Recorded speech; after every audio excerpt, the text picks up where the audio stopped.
the Bermuda Sloop, the Caribbean speed machine that changed piracy forever. It is 7 in the morning somewhere in the eastern Caribbean, in the island chain running south from Puerto Rico toward the smaller Leeward Islands, and a merchant brig is making steady time along a route it has sailed a dozen times before. The captain has 2 small guns mounted on deck, a crew of 14 men, and a hold packed with sugar, indigo, and enough trade goods to make the run worthwhile. He is 3 days out of Barbados, 3 days from his next port, and he is thinking about breakfast. He does not see the sloop yet. 2 miles off, hull down against the morning horizon, a single pale sail is running downwind at a pace that does not look right for a working merchant in these waters. Merchants carry more canvas than that, or less. This particular shape moves with a specific kind of purpose that men who spent time in Caribbean waters learn to recognize instantly.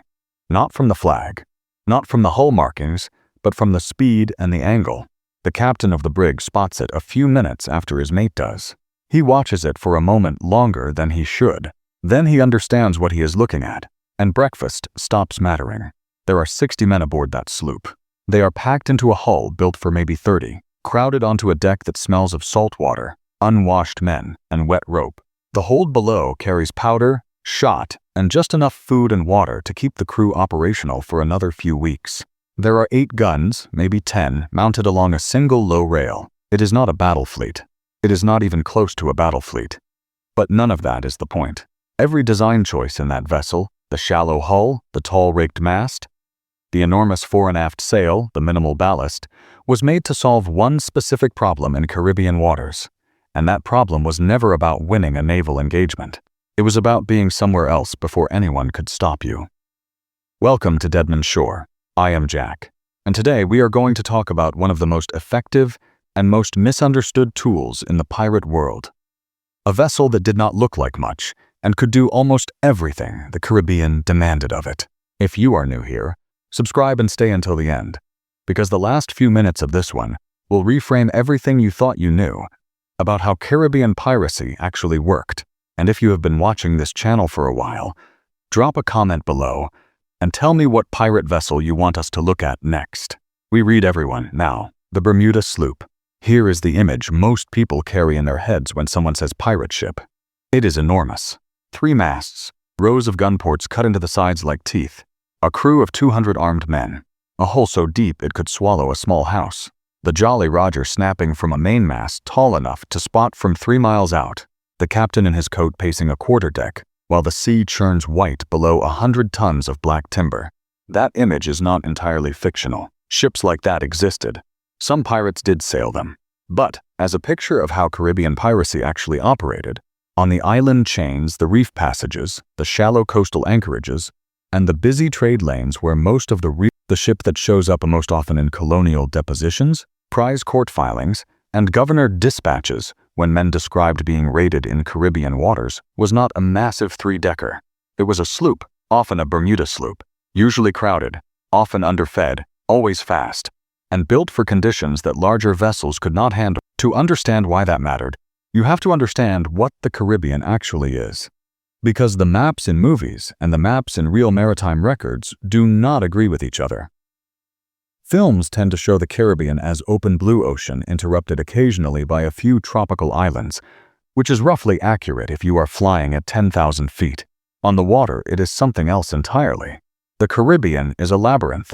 It is hundreds of islands, ranging from large mountainous landmasses to flat scrub cays barely visible above the waterline. It is reef systems that extend for miles below the surface, invisible from deck until your hull is on top of them.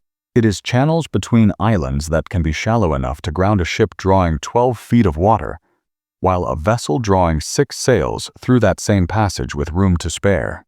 It is weather that builds in the afternoon and vanishes by nightfall, or builds in the night and tears a rigging plan apart by morning.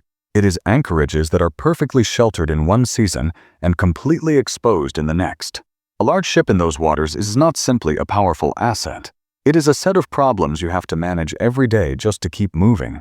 A frigate drawing 15 to 18 feet cannot enter most of the anchorages that smaller vessels use routinely. A square-rigged 3-master needs open water to tack, which means in the tight passages between islands, it is forced to warp along on a line or wait for favorable wind in a way that a fore and aft rigged sloop simply is not. Large ships needed deeper harbors, which in the Caribbean meant fewer safe places to anchor, and more exposure to the colonial patrols watching those harbors.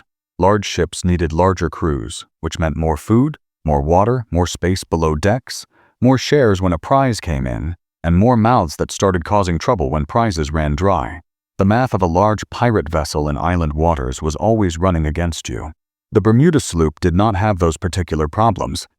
It had different ones, and we will get to those. But for the specific conditions of Caribbean pirate operations, the sloop was not a compromise.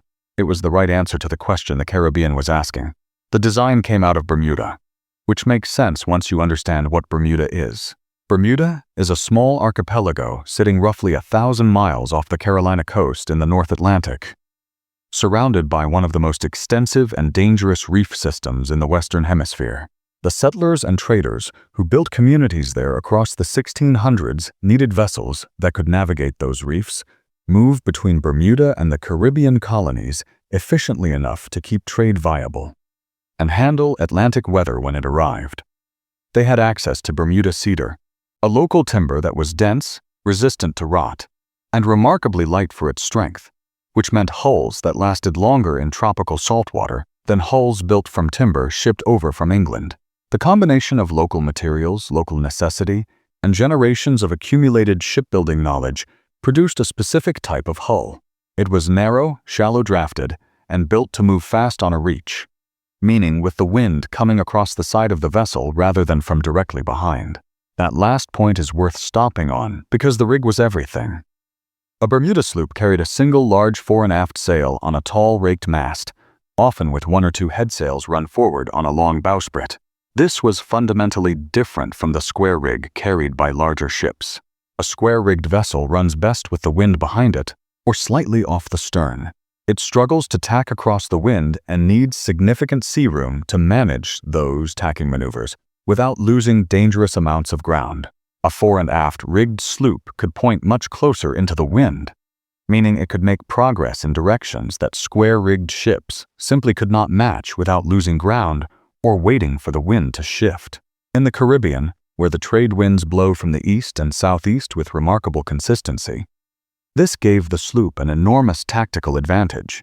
It could work upwind, navigate channels where the wind was funneled between islands at awkward angles, and pursue or escape at angles that Now put yourself on that sloop for a moment, because this is where the reality of the thing starts to push back against the romance of it. You are not comfortable. The hull is maybe 50 to 70 feet in length, which sounds reasonable until you try to pack 60 armed men into it, alongside their weapons, their personal effects, their food rations, their powder, their shot, and the tools needed to fix a rigging failure at sea without access to a shipyard. The deck offers almost no shade. Below decks is worse, low overhead, dark, smelling of bilge water, and the accumulated heat of too many bodies in too small a space. You sleep wherever you can find room to lie down. Your food is whatever the voyage started with minus whatever has spoiled since leaving port. And in Caribbean heat, things spoil faster than the cook wants to admit. Your water is whatever is left in the casks, and you find yourself doing that calculation automatically now. The way a merchant on land figures. You endure all of this because the sloop can do something that no other vessel in these waters does as well as this one. It can appear, close the distance to a merchant target, and be gone into shallow water before a naval patrol can organize a response. That sequence, appear close, take what you can carry, leave, is the entire pirate business model in the Caribbean during the Golden Age. And the Bermuda sloop was built to execute every step of that sequence better than any practical alternative available to a pirate crew. With limited resources and limited time. Here is the part most films skip completely. The decision to chase a merchant ship was never an act of pure bravado. It was a calculation, and a sober one, made under pressure by men who understood the consequences of getting it wrong. A pirate captain looking at a potential prize had to answer several questions fast. Could his vessel catch the target before it reached a port? Or managed to raise a passing patrol vessel? Could the crew board and secure the prize before the merchant crew mounted enough resistance to cost men that could not be replaced at sea? Could the crew take whatever the prize was carrying and be clear of the area before the merchant's absence was noticed and a search organized? And if a patrol vessel appeared during any part of that sequence, could the sloop? Every one of those questions had a better answer if you were sailing a fast sloop than if you were managing a larger captured ship. A big prize vessel was useful for carrying more cargo, yes, and some pirate captains converted significant prizes into their primary vessels when the capture justified it. But a captured merchantman was almost never faster than a Bermuda sloop, was almost never shallower in draft, and was almost never harder for colonial authorities to identify once its description was circulating in the ports. The sloop was anonymous. Dozens of legitimate merchants, traders, and fishermen working Caribbean waters in the early 1700s operated sloops that looked nearly identical to the ones carrying pirate crews. That anonymity was worth more than an extra row of gun ports on most days. You cannot hang a man for sailing a common merchant sloop. Benjamin Hornigold built his early reputation operating sloops out of New Providence in the Bahamas, and his understanding of Bahamian geography was central to why he was so difficult to locate and catch in those years after 1713. The Bahamas are shallow, broken by reef systems, and filled with passages where a sloop drawing 5 or 6 feet could navigate comfortably while a naval patrol vessel drawing twice that depth was forced to stand off and watch from open water. Hornigold used this terrain systematically. He ranged through the northern Bahamas where larger pursuit vessels could not follow, then moved out into the Florida Straits and along the trade routes running between the American colonies and the Caribbean, taking prizes in deep water and retreating into shallows when the situation required it. His operation was small, mobile, and almost entirely dependent on the sloop's ability to function in waters that effectively exclude. Blackbeard, whose real name was most likely Edward Thatch or Teach depending on which record you consult, started his career in those same waters with that same vessel type. Before he captured the large French slaver that became Queen Anne's Revenge in 1717, Thatch was operating sloops.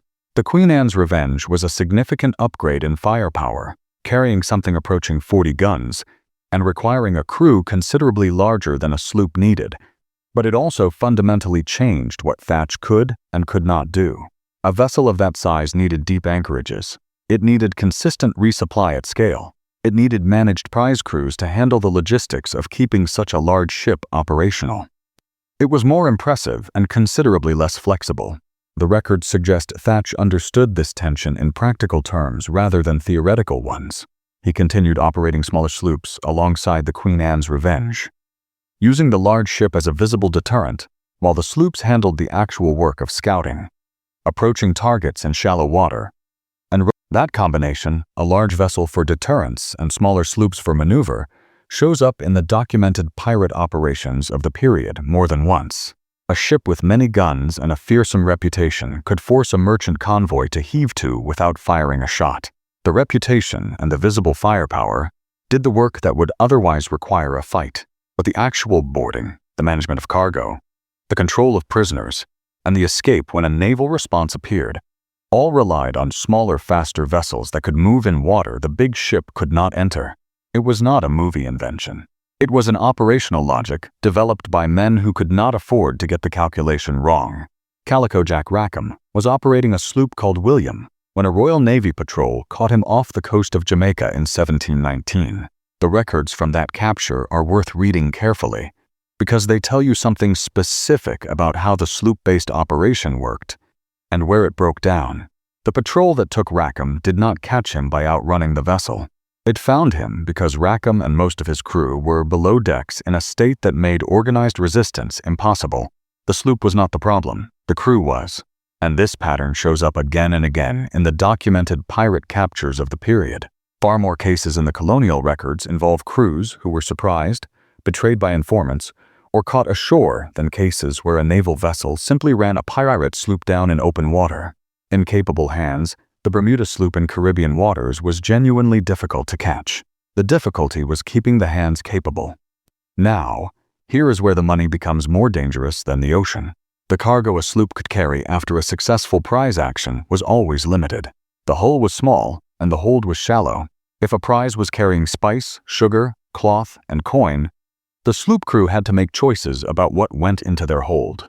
Because they could not take everything, and they could not afford to spend hours making that decision in sight of the prize's last known course. The cargo that got loaded onto a pirate sloop after boarding was the cargo that was most valuable per unit of space and most easily sold in the ports where the crew intended to fence it. This is one of the genuine practical constraints that the popular image of piracy erases completely. A hold full of gold is a satisfying story. 60 men on a crowded sloop with limited hold space, and the need to be 300 miles away from the scene within 48 hours. Nassau in the Bahamas, before Wooders Rogers arrived as governor in 1718, with a pardon offer and a naval escort, functioned as one of the most significant informal markets for goods lifted from the Caribbean trade lanes.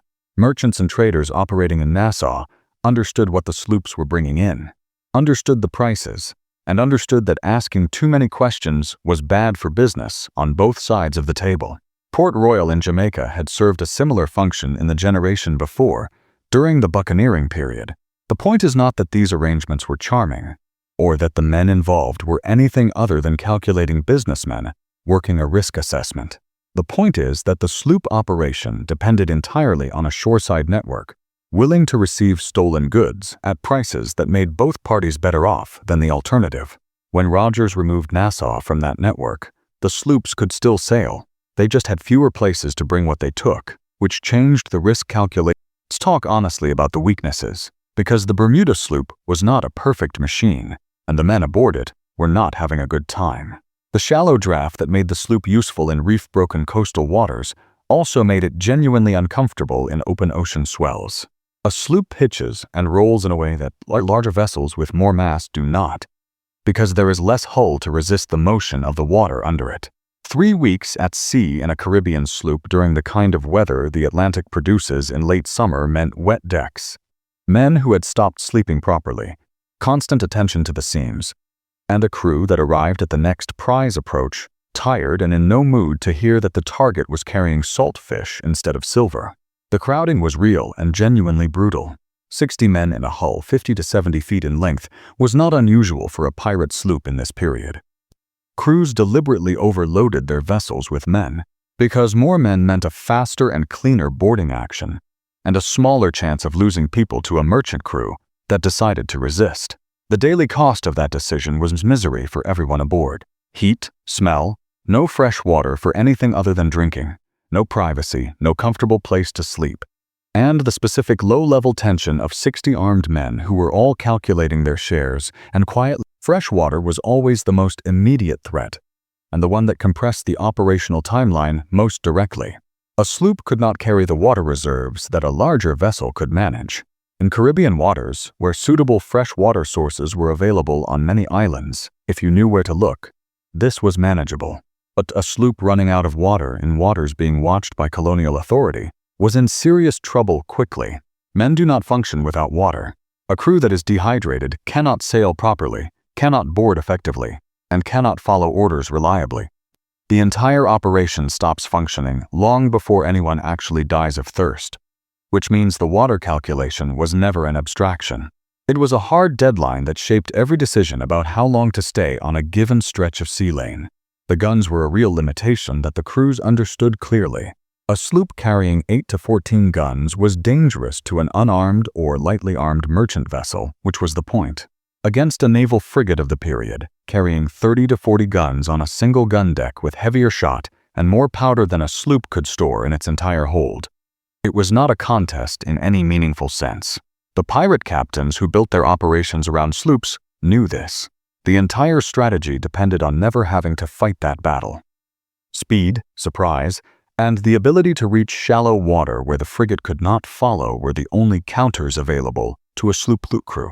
And they only worked if the captain and crew maintained the discipline and situational awareness to use them before the situation became irreversible. The moment a pirate sloop was caught in open water by a naval frigate with no reef pass, the Royal Navy's response to sloop operations in the Caribbean was slow to develop, and the delay was partly bureaucratic and partly logistical.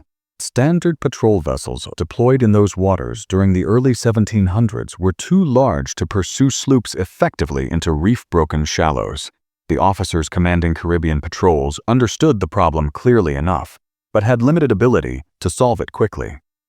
Because requisitioning and deploying smaller, faster vessels required approvals and budget authorizations that traveled through London at the speed of correspondence by ship, which meant weeks or months between identifying a problem and receiving authorization to address it. By the time the right orders arrived back in the Caribbean, the operational situation had usually changed again. The response that eventually worked was not a single stroke of naval genius. It was a combination of smaller patrol craft deployed in shallower waters, better shore-based intelligence networks, and the targeted use of the pardon as a tool for splitting pirate communities apart from the inside. Woodes Rogers used all three approaches simultaneously when he arrived in Nassau. The pardon was the most powerful of the three, not because it was generous, but because it introduced something into the pirate community that was more dangerous than any patrol vessel.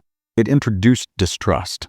A crew that knew some of its members were considering accepting a pardon was a crew that could no longer fully rely on each other, which meant it could not operate at full effectiveness.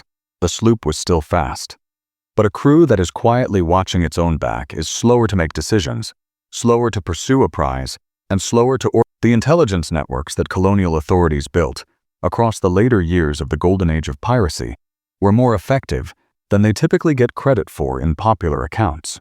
Harbor masters, port captains, merchants, and former pirates who had taken pardons all served as information sources for colonial administrators and naval officers. They knew which vessels were operating without proper documentation. They knew which crews had arrived in port with cargo that did not match any legitimate trade voyage they could account for. They knew the faces and habits of specific captains. This accumulation of local knowledge, built over years of sustained attention, was not dramatic. It did not produce the kind of sea battle that makes for a good film, but it slowly reduced the space in which a sloop operation could function undetected.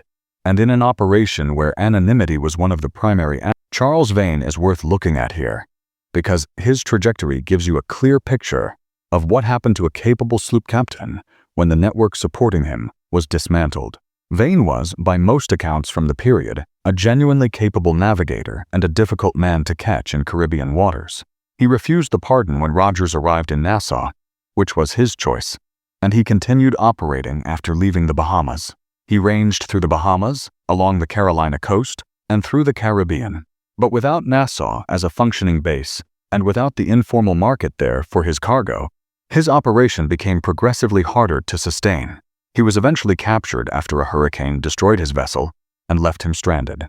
The storm accomplished what sustained naval patrol had not because Vane was careless or unlucky in any unusual sense, but because the operational margin in a small sloop was always thin, and a major Caribbean storm erased it entirely.